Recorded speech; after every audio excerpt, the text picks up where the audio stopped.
Comment se faire prescrire des séances laser épilatoires? Est-ce que c'est possible? Prise en charge?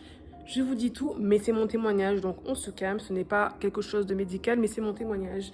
Donc je vais répondre aux commentaires des Fanouchka. Grosso modo, pendant 10 ans, j'ai galéré avec des poils sur le bas du visage, j'ai fait des recettes de grand-mère, des ci, des ça, la pleine, tout ce que tu veux, rien n'a fonctionné.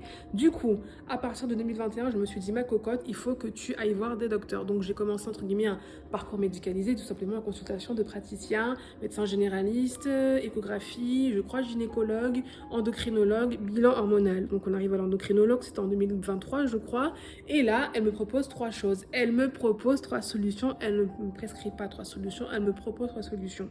Donc bilan hormonal, rien, j'ai rien, a priori j'ai pas de soucis. Elle me propose la première chose. La première chose, c'est le Roaccutane, un médicament qui est reconnu pour tout simplement atténuer l'acné, éliminer l'acné, sauf qu'en fait finalement la première vertu de ce médicament, c'est vraiment pour résorber l'acné, c'est pas pour les poils. Donc finalement l'intérêt, le bénéfice-risque, il n'était pas intéressant, sachant que moi c'est juste pour les poils, c'est pas pour l'acné. Donc Croix-Rouge, on enlève le Roaccutane. Deuxième solution, elle me propose la pilule contraceptive tout simplement.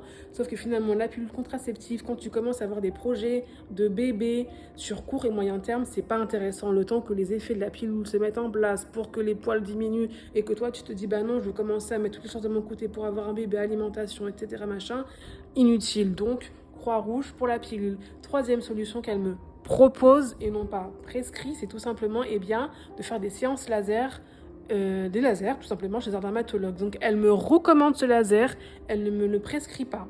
Donc elle me recommande et la recommandation me permettra notamment d'avoir la première consultation chez le dermatologue prise en charge à 100% par la sécurité sociale. Je ne sais pas si c'est le cas si je ne l'avais pas fait, mais en tout cas ça a été le cas, donc prise en charge à 100%. Le dermatologue il a été honnête, c'est ce que j'ai aimé, il ne m'a pas vendu du rêve en mode tu vas voir ça va être trop bien, plus de poils comme on voit dans les centres esthétiques. Il m'a dit pas du tout, ça peut fonctionner, ça peut ne pas fonctionner, repose paradoxale, laser YAG, peau noire, c'est un dermatologue blanc, donc j'ai beaucoup aimé le fait qu'il soit pas du tout en mode il tombe des nues devant une peau noire. Non, il connaît un petit peu, donc il m'a pas vendu du rêve.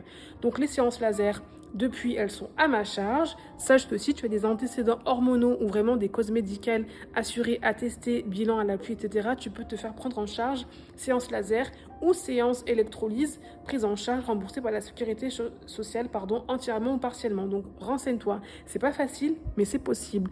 Et troisièmement, je suis en train de tester le Sopalmetto, qui est donc finalement une création de Raïssa Dora, qui est une nana qui a dû lutter contre le SOPK et contre l'hirsutisme tout simplement, et qui a créé une gamme de compléments alimentaires et notamment le Sopalmetto qui est censé résorber notamment l'apparition des poils. Maintenant que je fais du laser, c'est pouvoir, voilà, un petit peu comme l'huile de sushi maintenant, voir l'efficacité ou pas. Donc n'hésite pas à te renseigner.